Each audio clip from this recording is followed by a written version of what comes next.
Саламатсыздар ма мен каналымның көрермендері.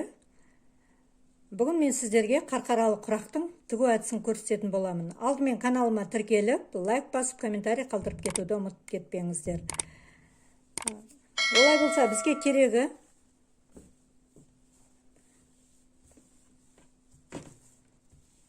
мата, астарына табандыққа мата керек.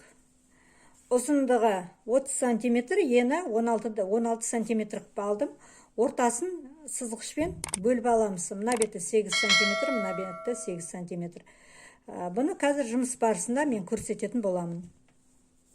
Екі түсті мата таңдайсыздар. Мен қою жасыл, темно-зеленый цвет дейді, қою жасыл матадан алдым. Велюр, турецкий матовый велюр менде. Ені 3 сантиметр, ұзындығын өздеріңіз қалауларыңызбен болады.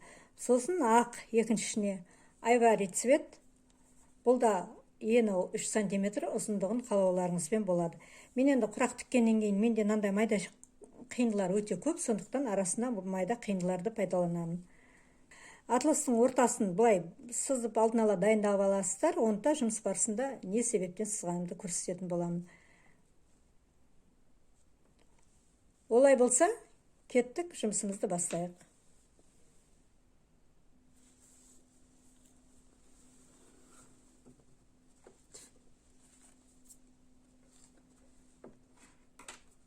Мына ортасындағы сызықтың бойымен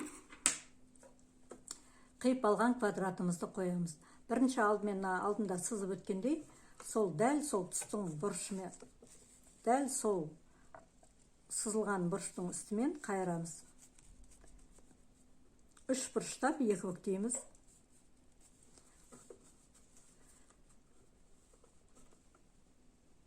Мынандай ғып, тура мына 3 бұрышын мына сызықтың бойына келтіріп тігіп аламыз. Ортасын ашып, мынаның бойымен тігеміз.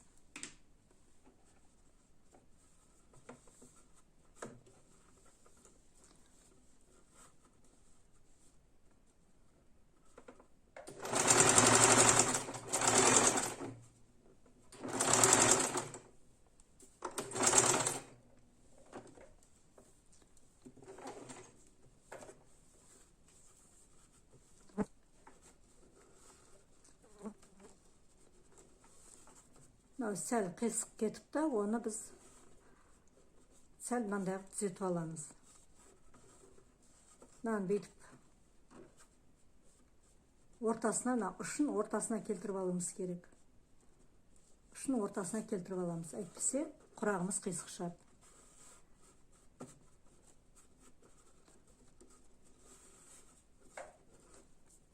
Түгін төмен қаратып, бұлай қоятын боламыз.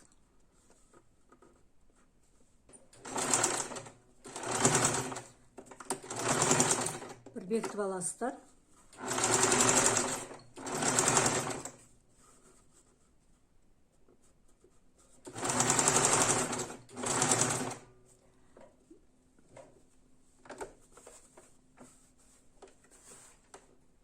Артқа шегінеміз. Мен алдыңғы видеоларымды көрген болсаңыздар, сол жерде тігу әдісі барлығы көрсетілген, неге осылай тігетінім жөнінде осылай бәрі көрсетілген болады. Екінші, бұл жерде мынаны түгін төмен қараттық қой. Бұл жерде де былай тұрған кезде төмен қарау керек.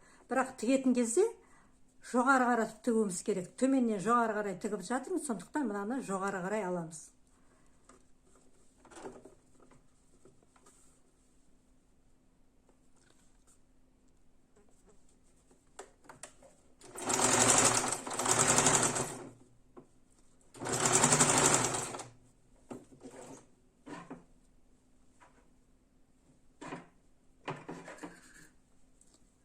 Қиып аламыз.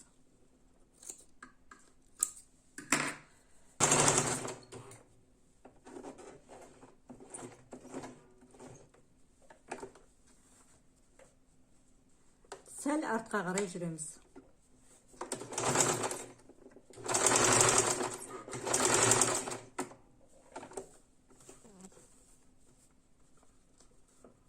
мынандай болды. Мына тіккен кезде жоғары қарай тіккенменде былай жоғарыдан төмен қарай қарағанда түгі төмен қарап тұр, екеуі бірдей. Енді екінші қоямыз. Бұны да дәл сондай жағдаймен ортасын бір бүктеп аламыз. Дәл ұшын біріне бірін келтіріп бүктейсіздер, бұрыш-бұрышын.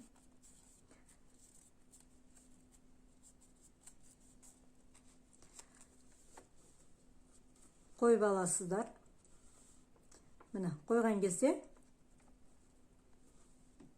мына ұшы мынаған сәйкес тура келу керек та, мына ортасы мына бұрышқа сәйкес келу керек, мына бұрышқа сәйкес келу керек.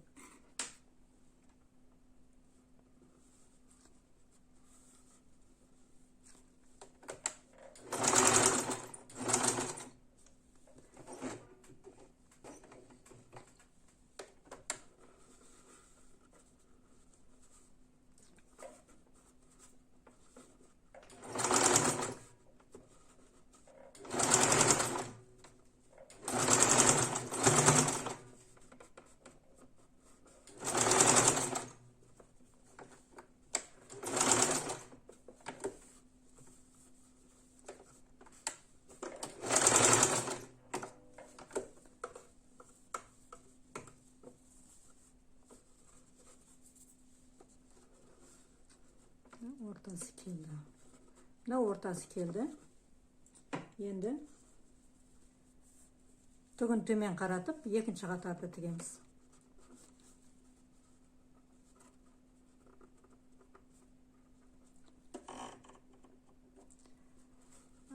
Тігістің қадамын екіге қоясыздар атлас тіккенде.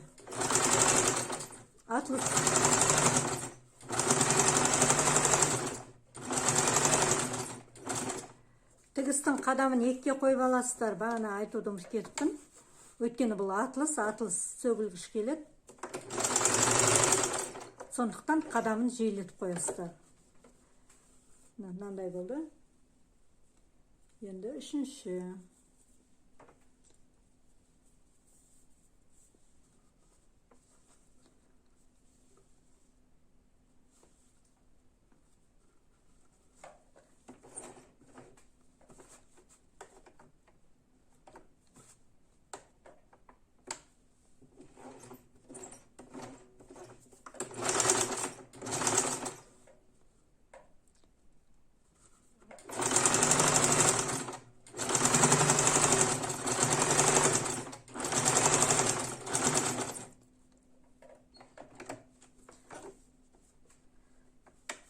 Артқа қарай шегінеміз шамалы.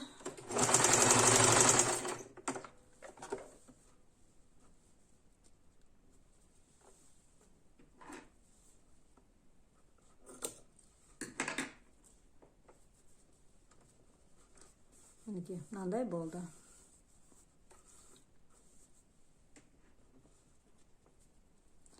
Үшінші қатар. Үшіншінде дәл сондай жағдаймен тігесіздер. Екі бүктеп аласыздар.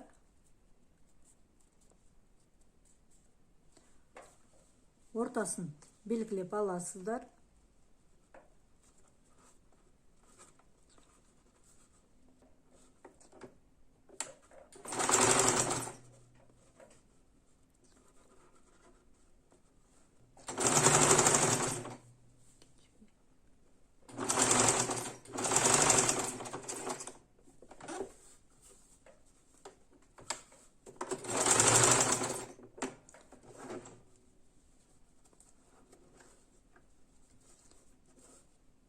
Үшінші қатар осындай болды. Енді төртінші қатарды аламыз.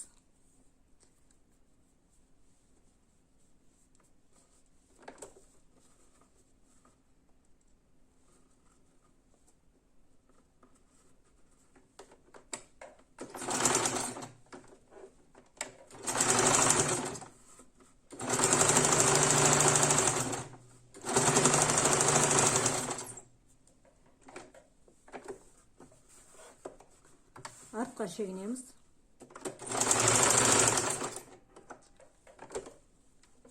Ашамыз.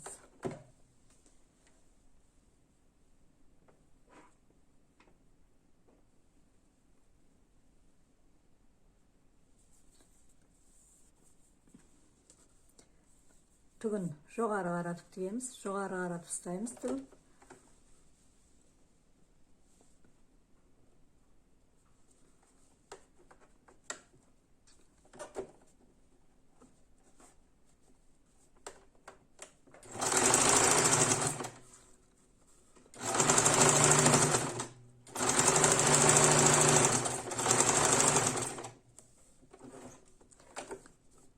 Артқа қарай шегінеміз.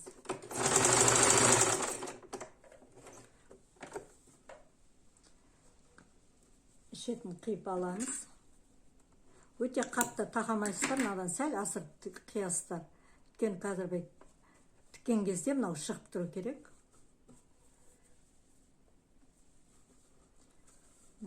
Үш бұрышы, көрдіңіздер ме?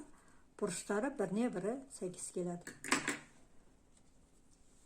Төртінші, бұны да екі бүктейсіздер. Үш бұрышын біріне бірін келтіресіздер.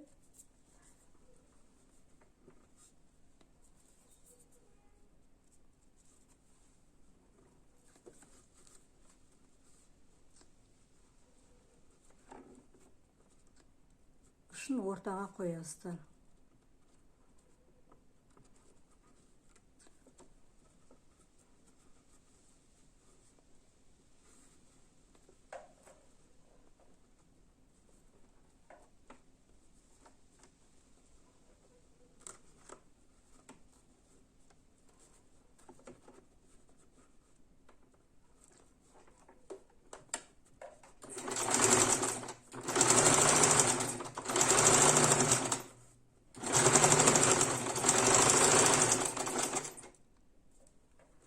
Мына ортасын ручкамен сызып отқан себебім, мына тіккен кезде қаншықамен машина болғаннан кейін бүйтіп қисайып кетуі мүмкін. Сондықтан бүйтіп сызып алсаңыздар, қисаймай ненің ручканың бойымен жүріп отырасыздар.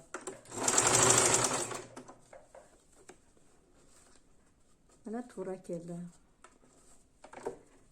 Енді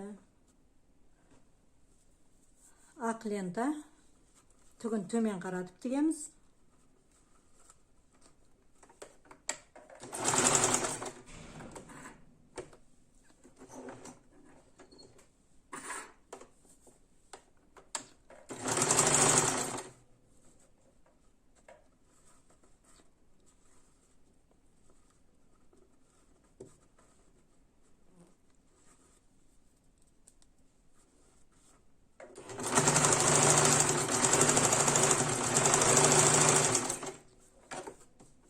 Артқа шегінеміз.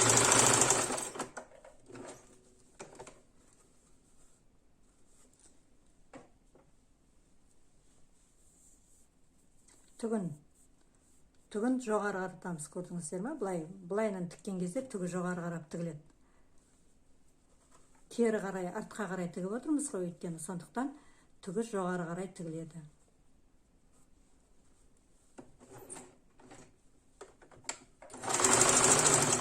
Мынаны мұқият қарап отырмасаңыздар, қателесіп кетулеріңіз мүмкін. Сондықтан ерінбей, мұқият бір қарап алғандарыңыз абзал.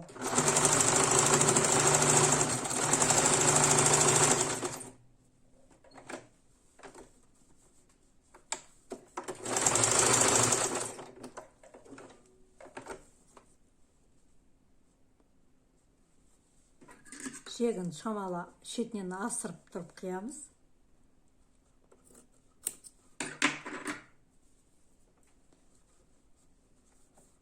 Міне, төртінші қатар дайын.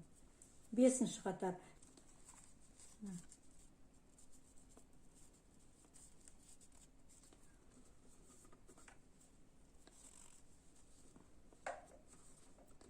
Ортаға келтіреміз.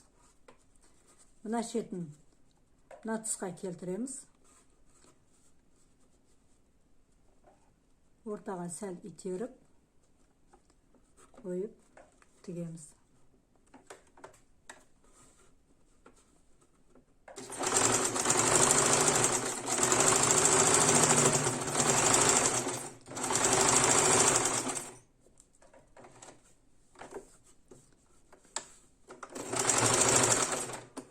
Машинам сартылдап кетіпті, тігіс көп. Мені аямайсың деп атқан шығар өзі. Так, мынаны түгін төмен қаратып тігеміз. Ұмытып кетпейсіздер, түгін төмен қаратып отырасыздар. Ақ матада онша біліне қоймайды.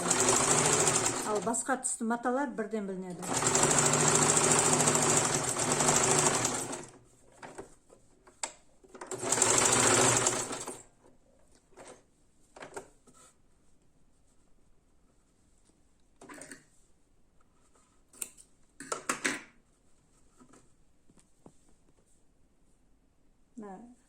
Үш керек болады, лақтырмай қойын. Түгі төмен қарап тұр. Мынаны түгін жетпейді екен.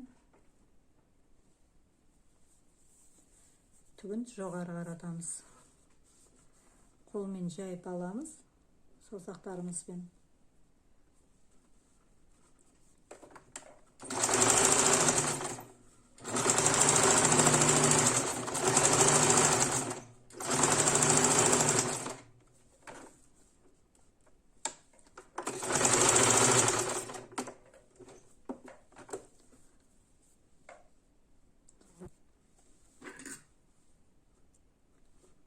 Қиып аламыз. Түгі жоғары қарап тұр. Бұлай сипағанда түгі төмен қарайды.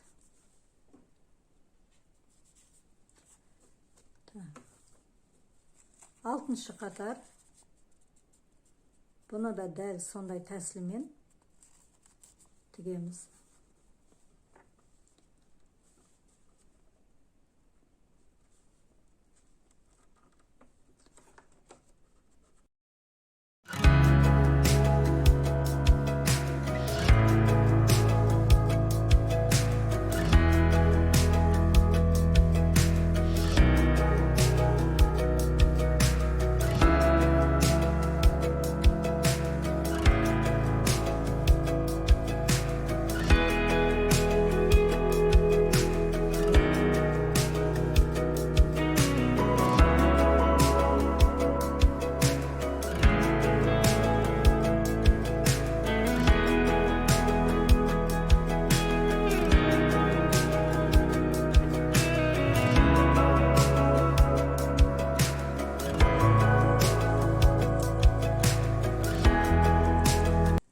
Тігіп болдық. Енді мына шетіне, екі шетіне мынандай лента жүргіземіз. Жасыл, ақ, жасыл екі шетіне үстіп жүргізетін боламыз.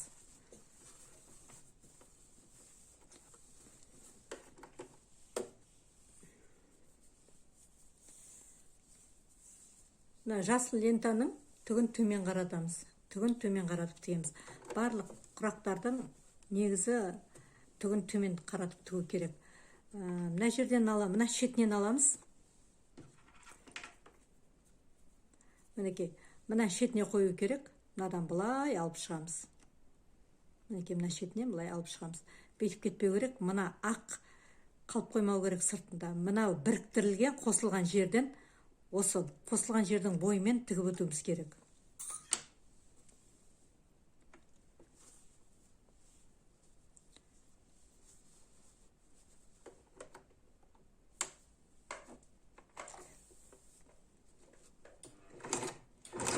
Бекітіп аламыз.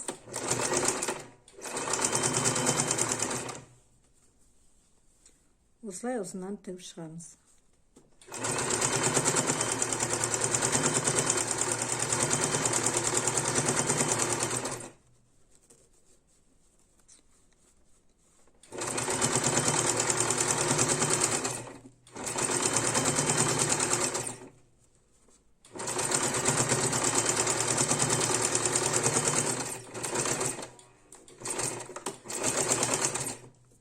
Міндетті түрде бас жағын, аяқ жағын бекітіп алыңыздар.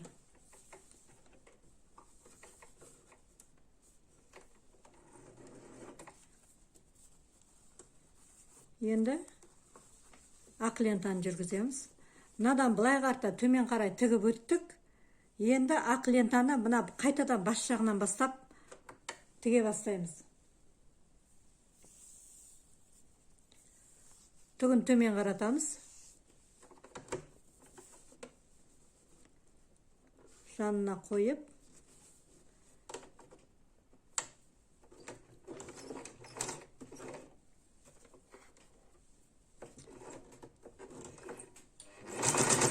бекітіп аламыз.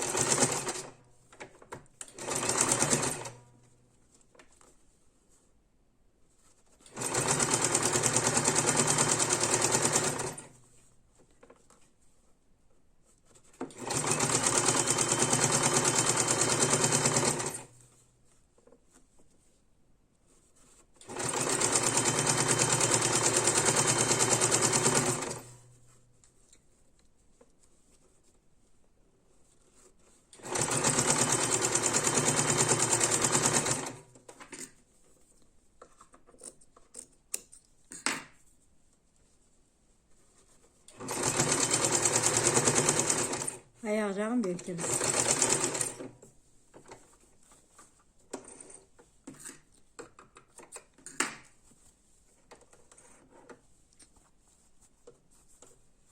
Енді жасыл тігеміз.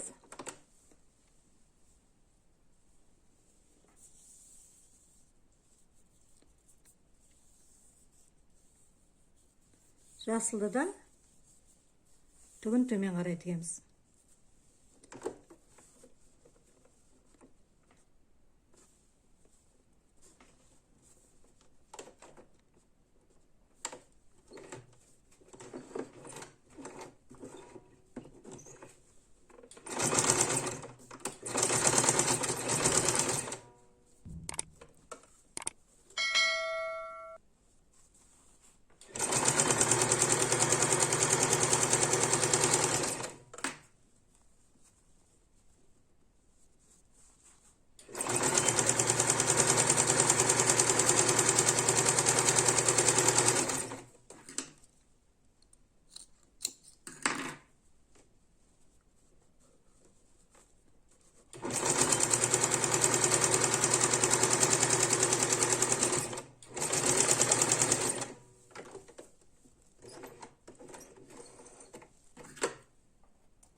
Енді қарсы бетті.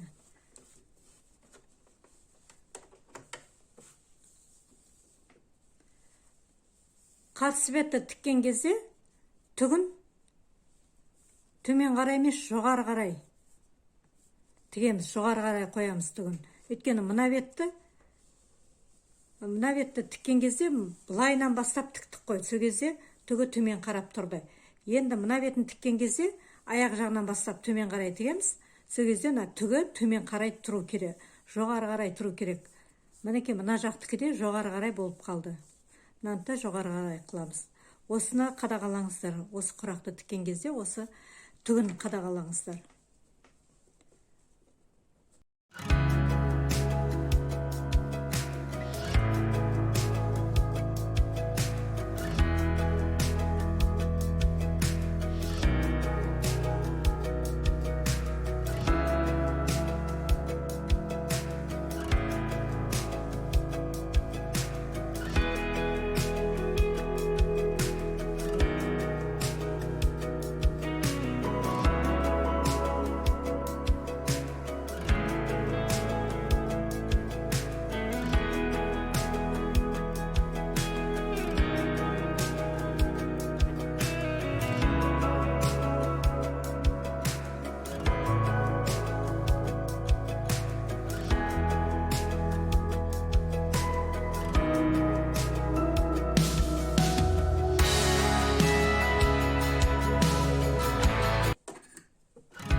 Енді барлық шетін айналдыра тігіп аламыз.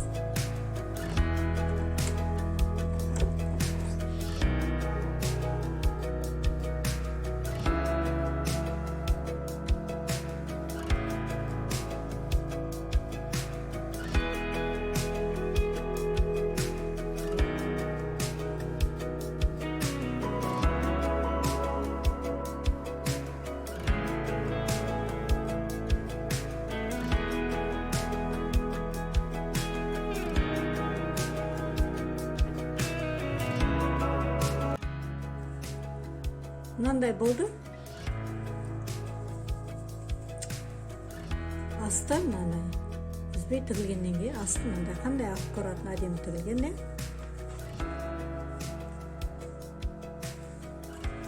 Видео ұнаса тіркеліп, лайк басып, комментарий қалдырыңыздар. Тыңдағандарыңызға рахмет. Сіздермен болған мен Серкүл Медетбайқызы. Сау саламатта болыңыздар.